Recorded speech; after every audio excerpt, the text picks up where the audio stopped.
Hello, आप सभी का स्वागत है। हम पढ़ रहे हैं कक्षा 9 की प्रश्नावली 6.3, ठीक है ना। इसमें पढ़ेंगे हम त्रिभुज। स्टार्टिंग में क्या पढ़ेंगे? त्रिभुज जानेंगे। त्रिभुज क्या होते हैं, कितने प्रकार होते हैं, भुजा के आधार पर पढ़ेंगे, साथ में ही कोणों के आधार पर भी पढ़ेंगे, ठीक है ना। तो त्रिभुज क्या होती है भाई? तीन भुजाओं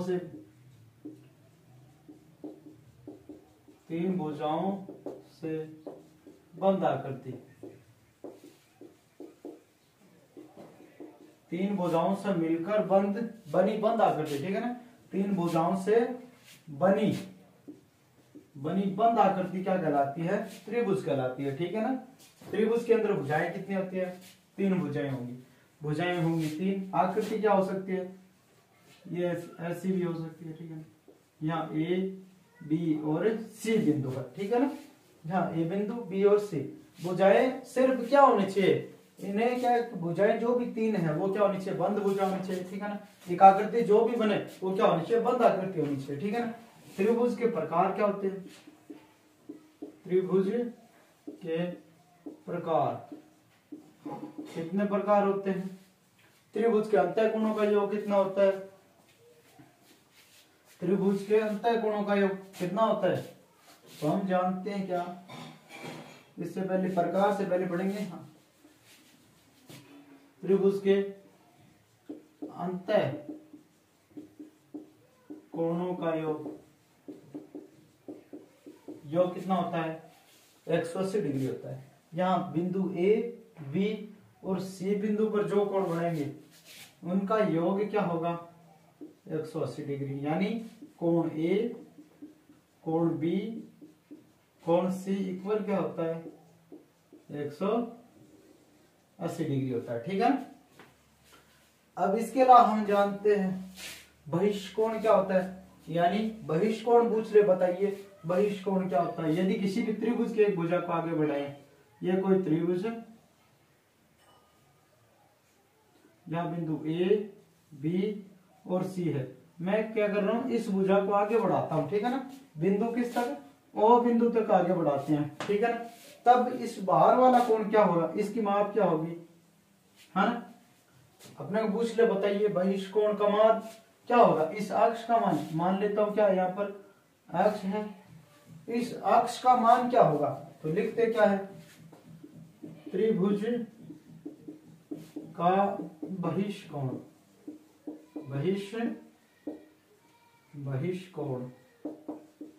बहिष्कोण क्या किसके बराबर होता है? अंतः अभिमुख कोणों, या फिर जो ये पड़ोसी कोण है इसे छोड़ दीजिए, इसके जो विपरीत कोण बचते हैं, एक ये वाला और ये वाला, इन दोनों के योग के बराबर होता है, ठीक है ना। बहिष्कोण किसके बराबर होगा? अंतः अभिमुख का मतलब विपरीत होगा, अपोजिट साइड, ठीक है ना। अंतः अभिमुख कोणों का योग, किसका योग भाई? अंतः अभिमुख कोणों का योग के बराबर होगा, ठीक है ना। तो हम लिख सकते हैं बहिष्कोण अक्ष है, ये किसके बराबर होगा? कोण ए प्लस कोण बी के बराबर होगा। किसके बराबर होगा भाई? कोण ए प्लस कोण बी के बराबर होगा। यह सी को छोड़ देना, रह जाएगा, ठीक है ना। चाहे आपको ऐसे कर दे, चाहे इसे आगे बढ़ा दे, इस तरह से। आप बताइएगा इसके अंदर वाले का माप क्या होगा? ये कोण बन रहा है, क्यों? अपन ने यहाँ पे देखिएगा सी का जब बाहर वाला कोण ज्ञात किया था तो सिर्फ सामने वाले कोण दिए थे। तब ए का चाहिएगा तो इनको ले लीजिएगा। तो लिखेंगे क्या? कोण बी प्लस कोण सी। तो इनका योग, इनका मान क्या होगा? कोण बी प्लस कोण सी के बराबर। यदि हम इसे आगे बढ़ा दें ऐसे यहाँ, और अपने को अब मान पूछ ले, बताइए यहाँ जो बी बिंदु है वहां पर जो बहिष्कोण बनेगा उसका माप क्या होगा? तो लिखेंगे कोण ए प्लस कोण ए और कोण सी के योग के बराबर होगा, ठीक है ना। तो बहिष्कोण अपन इस तरह से ज्ञात कर सकते हैं, ठीक है ना। जो भी बहिष्कोण पूछे जिस बिंदु का, ठीक है ना, उसके जो नजदीक वाला है उसे छोड़ देना है, शेष का क्या करना है? योग कर लेना है। योग भी अंदर वालों का करना है, ठीक है ना। हो गया। ठीक है, योग कर लेंगे।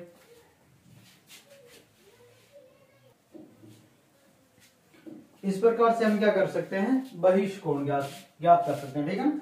अब त्रिभुज की आकृति वही होती है भाई, ऐसे 3 भुजाओं से घिरी बंद आकृति। माध्यिका क्या होती है, त्रिभुज की माध्यिका पूछ ले, बताइए भाई। त्रिभुज की माध्यिका पूछ ले, त्रिभुज की ऊंचाई, त्रिभुज की ऊंचाई पूछ ले। ठीक है ना, चाहे आप पूछ ले माध्यिका, यानी एक शीर्ष से सम्मुख भुजा पर जो, या फिर सम्मुख भुजा को मिलाने वाली रेखा क्या होती है, माध्यिका। माध्यिका ऐसे 2 बराबर भागों में बांटेगी। ठीक है ना, ये हो गई यहाँ ए बिंदु, बी बिंदु और सी, यहाँ पर मान लेते हैं डी बिंदु है। यहाँ ये इस ए शीर्ष से सम्मुख भुजा पर डाला गया है। ठीक है ना, इस बी बिंदु से इस बिंदु पर, यानी यहाँ ई होगा। इस सी बिंदु से कहां डालेंगे भाई, यहां पर हो जाए, बिंदु लिख देंगे एफ। तो माध्यिकाएं कितनी होती है एक त्रिभुज की, तो त्रिभुज की माध्यिकाएं होती है 3 माध्यिकाएं होती है।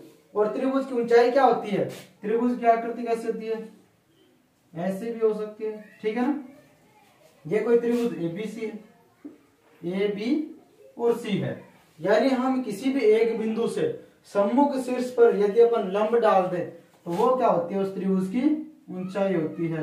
लंब क्या होता है भाई, 90 डिग्री का कोण बनाता है। ठीक है ना, यहाँ बिंदु डी है, तो ये क्या है, एडी इस पर लंब है, किस पर, बीसी पर। कौन से देखिएगा, एडी लंब है किस पर, बीसी पर।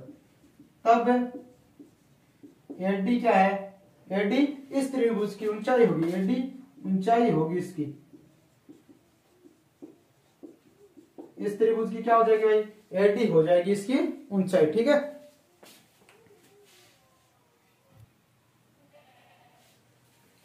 अब हम पढ़ेंगे क्या, त्रिभुजों का वर्गीकरण, क्लासिफिकेशन ऑफ ट्राइंगल। ठीक है ना, त्रिभुजों का वर्गीकरण।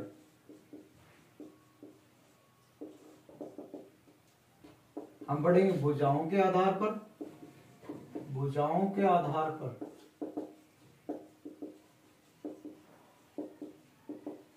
दूसरा पढ़ेंगे हम कोणों के आधार पर। किसके आधार पर, कोणों के आधार पर, कोणों के आधार पर।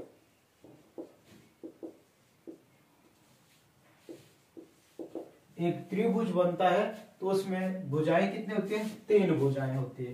कितनी भाई, भुजाएं 3। यदि तीनों भुजाओं की माप समान हो, क्या हो, समान हो, तो बोलते क्या है, समबाहु। कौन सा होगा भाई, समबाहु त्रिभुज। इसमें क्या है, तीनों भुजाओं की माप क्या होगी, समान, भुजाओं की माप समान होगी भाई, भुजाओं की माप समान होती है। कैसे, आकृति देखिएगा, यदि कोई ऐसी आकृति है तो इसमें जो भी भुजा होगी, 3 भुजाएं होती है, वो तीनों की माप क्या होगी, इक्वल होगी, समान होगी। ठीक है ना, यहाँ ए बी बराबर बीसी होगा और बीसी बराबर किसके होगा, एसी होगा। ऐसे लिखेंगे, ए बी बराबर बीसी बराबर एसी। तीनों भुजाएं क्या होती है, समान होती है। ठीक है ना, समान होगी भाई। 2 नंबर क्या होता है, समद्विबाहु त्रिभुज। कौन सा, समद्विबाहु त्रिभुज। समद्विबाहु यानी सम का अर्थ होता है समान, द्वि क्या होती है, 2, बाहु यानी भुजा। समद्विबाहु त्रिभुज किसे कहते हैं, ऐसा त्रिभुज, ऐसा त्रिभुज जिसकी 2 भुजाएं क्या हो, भुजाएं समान माप की हो। 2 भुजाएं तो क्या हो, समान माप की, परंतु एक भुजा अलग हो। आकृति कैसे हो सकती है, ये देखिएगा, ये अलग है। ठीक है ना, ये दोनों भुजाएं तो समान है, जबकि ये तीसरी भुजा क्या है, अलग है। यहां देखिएगा, ए बी बराबर क्या है, एसी, परंतु ये इक्वल नहीं है, BC बराबर नहीं होगी, ठीक है ना। ये आता है 3 नंबर, विषम बाहु। विषम बाहु, विषम का क्या होगा भाई अर्थ? विषम का अर्थ होता है अलग अलग, जो समान नहीं हो, ऐसा त्रिभुज, ऐसी भुजाओं वाला त्रिभुज। तो लिखेंगे भाई तीनों भुजाएं अलग होगी, तीनों भुजाओं की माप अलग अलग, माप अलग अलग होगी भाई। क्या होगी? अलग अलग होती है, ठीक है ना। उसे बोलेंगे क्या? विषम बाहु। कैसे आकृति कैसी बन सकती है? ऐसे बना सकते हैं हम, ठीक है ना। यहाँ पर ये तीनों भुजाएं अलग अलग होगी, ठीक है ना। तो ऐसी आकृति क्या होगी? विषम बाहु त्रिभुज की होगी। अब हम पढ़ेंगे कोणों के आधार पर। पहली होगा भैया पन्ना अपना क्या होगा? न्यून कोण। कौन सा कोण? न्यून कोण।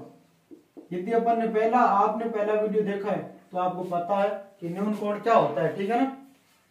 तो एक ऐसा त्रिभुज, ऐसा त्रिभुज जिसका प्रत्येक कोण 60 डिग्री की माप का कितना डिग्री होगा? प्रत्येक कोण 60 डिग्री की माप का होना चाहिए, ठीक है ना। तो ऐसा त्रिभुज क्या कहलाता है? न्यून कोण त्रिभुज कहलाता है। आकृति देखिएगा A, B और C। ये जो प्रत्येक कोण होगा, A कोण B कोण C बराबर 60 डिग्री होगा, ठीक है ना। न्यून कोण क्या होता है? 90 डिग्री से कम के कोण को न्यून कोण कहते हैं, ठीक है। त्रिभुज कौन सा होगा? इसमें तीनों कोण क्या होंगे? 90 60 डिग्री के होंगे, ठीक है ना। दो में होगा समकोण, समकोण त्रिभुज। समकोण त्रिभुज में क्या होता है भाई? एक कोण क्या होना चाहिए? 90 डिग्री का, ठीक है ना। तो लिखिए भाई एक कोण 90 डिग्री का होगा। कितना डिग्री का होगा? 90 डिग्री का। तो ऐसे क्या बोलेंगे त्रिभुज को? समकोण त्रिभुज। आकृति कैसी होगी? ऐसी। 90 डिग्री का होने का अर्थ है लंब बनेगा, ठीक है ना। क्या बनेगा भाई? लंब बनेगा। तो यहाँ बिंदु B पर 90 डिग्री का कोण होगा, ठीक है ना। अब आगे देखिएगा 3 नंबर, अधिक कोण। अधिक कोण, इसमें क्या होगा भाई? एक कोण 90 डिग्री से अधिक का होगा। कितने माप का होगा भाई? 90 डिग्री से अधिक की माप का। आकृति कैसे होगी? ऐसे हो सकती है, ठीक है ना। तो ये कोण क्या हो सकता है? 90 डिग्री से अधिक होगा, ठीक है ना। तो बोलेंगे भाई थीटा या फिर अक्ष ग्रेटर देन क्या होगा? 90 डिग्री होगा। किससे बड़ा होगा? 90 डिग्री से बड़ा होगा, ठीक है ना।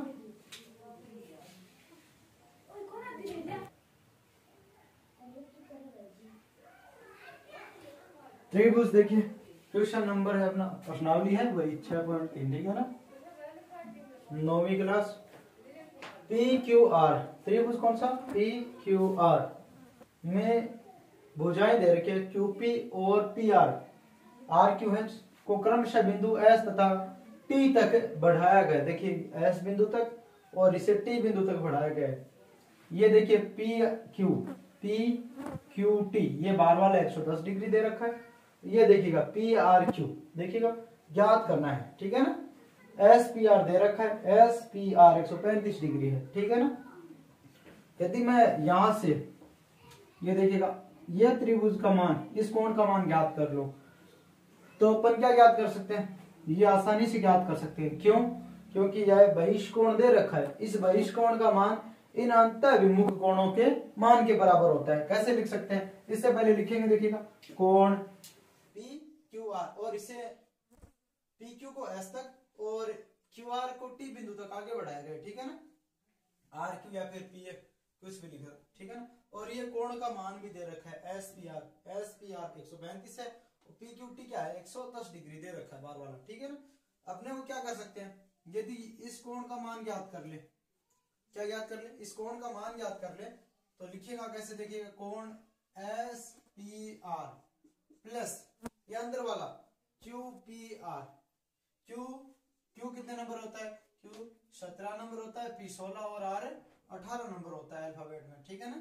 लिखिएगा QPR बराबर 180 डिग्री। क्यों लिख रहा हूं? देखिएगा यदि मैं इस बिंदु को मान लू ये एक सरल रेखा है, कौन सी QS एक सरल रेखा है और इस पर PR एक तिर्यक रेखा है, तब यहाँ इस बिंदु P पर कितने डिग्री का बनेगा कोण 180। बोलेंगे रैखिक युग्म, रैखिक युग्म हो जाता है ये, ठीक है ना। कौन सा कोण बना, रैखिक युग्म कोण बन जाएगा, ठीक है। अब देखिए इसका मान दे रखा है कौन से का, SPR का कितना है 135, तो लिखेंगे 135 प्लस कोण QPR बराबर 180 डिग्री। तो कोण QPR किसके बराबर होगा 180 माइनस 135 डिग्री बराबर आएगा 45 डिग्री। कितना आ गया भाई 45 डिग्री। इस अंतः कोण का मान क्या है अपने पास 45 डिग्री, 45 डिग्री मान ज्ञात कर लिया, ठीक है ना। अब हमें पता है ये कोण Q क्या है, बहिष्कोण होगा, कौन सा PQT, ये बहिष्कोण है। इसका मान इन दोनों अंतःभिमुख कोणों के, इन कोणों के योग के क्या होगा बराबर होगा। तो लिख सकते क्या अपन, ऐसे लिखेंगे, देखिएगा कोण PQT बराबर किसके होता है कोण QPR। क्या लिखेंगे भाई कोण QPR प्लस क्या लिख सकते हैं, देखिए इस कोण को ले लिया, अब इसको लेना है तो लिखेंगे PRQ। क्या लिखेंगे भाई कोण PQR का मान चाहिए कोण PRQ, ठीक है ना। क्यों लिखें, लिख देंगे बहिष्कोण, कौन सा लिख देंगे बहिष्कोण, ये बहिष्कोण है, ठीक है ना। बहिष्कोण किसके बराबर होता है अंतः अभिमुख कोणों के। देखिएगा ये अंदर वाला और ये अंदर वाला, ठीक है ना, इस कोण के क्या होते हैं बराबर होते हैं, ठीक है ना। देखिए इसका मान कितना अपने पास 110 डिग्री दे रखा है। QPR का मान अपन ने याद कर लिया, यहाँ कितना है 45 डिग्री प्लस कोण PRQ क्या होगा, देखिएगा कोण PRQ बराबर होगा 110 डिग्री माइनस 45 डिग्री। कितना मान आएगा भाई, देखिएगा घटाएंगे तो देखिए यहाँ 5 रहा, यहाँ क्या हो जाएगा 10 यानी 65 डिग्री। कितना डिग्री मान आएगा इसका, तो बताएंगे 65 डिग्री, ठीक है ना।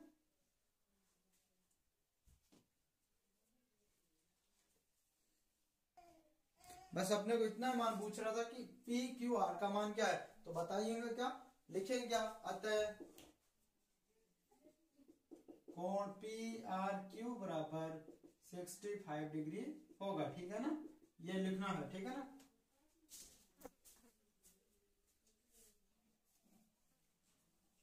क्वेश्चन नंबर है ये 2, त्रिभुज कौन सा है, अक्ष Y और Z दे रखा है, ठीक है ना। अक्ष का मान दे रखा है, Y का भी दे रखा है, Z का अपन क्या कर सकते हैं याद कर सकते हैं। कैसे लिखेंगे, देखिएगा कोण अक्ष ऐसे लिख सकते हैं अपन, चाहे तो अलग अलग ऐसे Y अक्ष Z, अक्ष Y Z, अक्ष Z Y, इनका योग क्या होगा भाई, क्योंकि ये त्रिभुज के अंतः कोण होंगे तो इनका योग भी 180 डिग्री होगा। तो लिखेंगे, मैं सिर्फ सीधे लिख रहा हूं, ठीक है ना, Y प्लस कोण Z, ठीक है ना। आप लिखे तो ऐसे लिख सकते हैं कोण Y अक्ष Z प्लस लिख सकते हैं, यहां से देखिए अक्ष Y Z लिख सकते हैं, कोण यहां से लिख सकते हैं अक्ष Z Y लिख सकते हैं, ठीक है ना, बराबर 180 डिग्री। लिखें त्रिभुज के कोण, त्रिभुज के अंतः कोण है, ठीक है ना, अंतः कोणों का योग, कोणों का योग कितना डिग्री होता है 180 डिग्री होगा, ठीक है ना। देखिए अक्ष और Y का मान दे रखा है अपने को, ठीक है ना, 62 डिग्री प्लस 54 डिग्री प्लस कोण Z बराबर 180 डिग्री, ठीक है ना। यहां इनको ऐड करेंगे, देखिएगा 6 और 11 116 डिग्री प्लस कोण Z बराबर 180 डिग्री आ गया, ठीक है ना।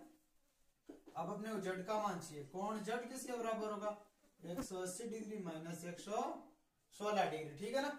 अब क्या कर सकते हैं हम, यहां से घटाएंगे इस चीज को, तो देखिए कोण Z बराबर, देखिए यहाँ 10 में से 6 गया 4 शेष रहेगा, यहाँ क्या है 7 में से गया कितना बचेगा 6, ठीक है ना। तो कितना डिग्री शेष रहेगा 64 डिग्री, ठीक है ना। अब अपने पास अक्ष का भी मान पता है, Y का भी मान पता है, ऐसे देखिए कोण अक्ष बराबर 62, कोण Y बराबर 54 डिग्री, कोण Z बराबर 64 डिग्री, ठीक है ना। इन तीनों की माप अपने पास आ गई है, ठीक है ना। अब क्या करना है अपने को, याद देखिएगा यदि वाई ओ रेखा है, कोण इस वाई को समद्विभाजित करती है, और जेड ओ रेखा इस कोण जेड को समद्विभाजित करती है, तो लिख क्या सकते हैं, ऐसा नहीं लिख सकते हम। यहां देखिएगा कोण वाई अपॉन 2 लिख दे, क्या लिख दे, बट्टा 2 किसके बराबर होगा, देखिएगा अक्ष वाई ओ, क्या लिख सकते हैं, कोण लिख दे, कोण अक्ष वाई ओ, या फिर बराबर किसके हो सकता है, कोण ओ वाई जेड किसके बराबर होगा, देखिए कोण ओ वाई जेड के बराबर होगा। क्यों बराबर होगा, क्योंकि ये समद्विभाजित करेंगे तो ये जो ऊपर वाला कोण है, जो यहां बनेगा अक्ष वाई ओ, ये वाला कोण, और नीचे वाला ओ वाई जेड ये वाला कोण, ये क्या होंगे, समान होंगे। इसलिए मैंने क्या किया, y के अंदर 2 का भाग दे दिया, तो यानी क्या लिख सकते हैं, 54/2 कितना उत्तर आएगा, उत्तर आएगा अपने पास 27 डिग्री। ठीक है ना। तो अपने पूछ रहा है ओ क्या है, ओ जेड लिख रहा है, ठीक है ना। अपन आगे देखिएगा, फिर यहां से देखिएगा वाई ओ जेड पूछ रहा है, कौन सा, वाई ओ जेड, ये पूछ रहा है अपने को एक कोण, तो एक पूछ रहा है ओ जेड वाई, ये वाला पूछ रहा है, ये नहीं पूछ रहा, ठीक है ना। अपने को यहां से इसका मान कितना डिग्री है, 64 डिग्री है, कितना डिग्री, 64 है, तो समद्विभाजक है कौन, जेड ओ एक समद्विभाजक है, इसलिए क्या है, ऊपर भी 32 डिग्री नीचे भी 32, समद्विभाजक होते ही वो कोण है जो क्या करते हैं, बराबर बांट देते हैं, ठीक है ना। तो लिख सकते हैं कोण जेड बराबर होते हैं 1/2 लगा देते हैं भाग में, ठीक है ना, समद्विभाजित कर देते हैं, तो किसके बराबर होगा, कोण ओ जेड वाई बराबर कोण किसके लिख सकते हैं, कोण एक्स जेड ओ, क्या लिख सकते हैं, एक्स जेड ओ बराबर क्या लिखेंगे, 64/2 यानी 32 डिग्री। कितना डिग्री है अपने पास, ओ जेड वाई का मान पूछा अपने को, ओ जेड वाई कितना होगा, 32 डिग्री आ गया। अब अपने को पता है इसका मान भी 27 डिग्री, इसका मान 32 डिग्री, तो एक त्रिभुज कौन सा होगा, यहाँ पे देखिएगा त्रिभुज होगा, त्रिभुज वाई ओ जेड में, कौन से भाई त्रिभुज, वाई ओ जेड में, वाई ओ जेड एक त्रिभुज बनेगा, ऐसी आकृति, यहां से देखिएगा, ठीक है ना, एक त्रिभुज बनेगा। तो त्रिभुज के अंतर कोणों का योग 180 डिग्री होता है, तो लिखेंगे वापिस वही लिखेंगे, देखिए कोण, यहां से देखिएगा ओ वाई जेड, कौन सा, ओ वाई जेड प्लस, यहां देखिए ओ जेड, क्या लिख सकते हैं अपन, ओ जेड वाई लिख सकते हैं, ठीक है, या फिर लिख सकते हैं वाई जेड ओ, क्या लिख सकते हैं, देखिए ओ जेड वाई प्लस कोण क्या लिख सकते हैं, ओ लिख सकता हूं, सिर्फ ओ लिख रहा हूं, ठीक है ना, कोण ओ लिख सकता हूं, चाहे अपन ऐसे लिख सकते हैं वाई ओ जेड, ऐसे लिख सकते हैं, ठीक है, वाई ओ जेड बराबर 180 डिग्री। क्यों, क्योंकि ये त्रिभुज के कोण है, ठीक है ना। इसका मान अपने को स्टार्टिंग में पता है कितना डिग्री है, 27 डिग्री है, प्लस इसका मान अपने को पता है 32 डिग्री है, और इसका मान अपन ज्ञात कर लेंगे, कोण वाई ओ जेड बराबर 180 डिग्री। तो लिखेंगे, देखिएगा कोण वाई ओ जेड किसके बराबर होगा, 180 डिग्री माइनस, इनको ऐड करना है 9, और ये देखिए 5 69 डिग्री, घटाइएगा कोण वाई और जेड बराबर क्या आएगा, 1 शेष रहेगा, यहां देखिएगा 7 में से 5 गए, 2 शेष रहेगा, आगे रहेगा 121 डिग्री। तो इसका मान क्या है अपने पास, 121 डिग्री, यानी यहां पर मान क्या होगा, 121 डिग्री होगा। यदि क्वेश्चन समझ में आता है तो ठीक है, आप बताइएगा, यदि फिर भी कोई कमी रहती है तो क्या करेंगे, आप कमेंट करके जरूर मुझे बताएंगे, ठीक है ना। वीडियो को लाइक भी करना है, कमेंट जरूर करना है, और वीडियो को क्या करेंगे, शेयर भी करेंगे साथियों।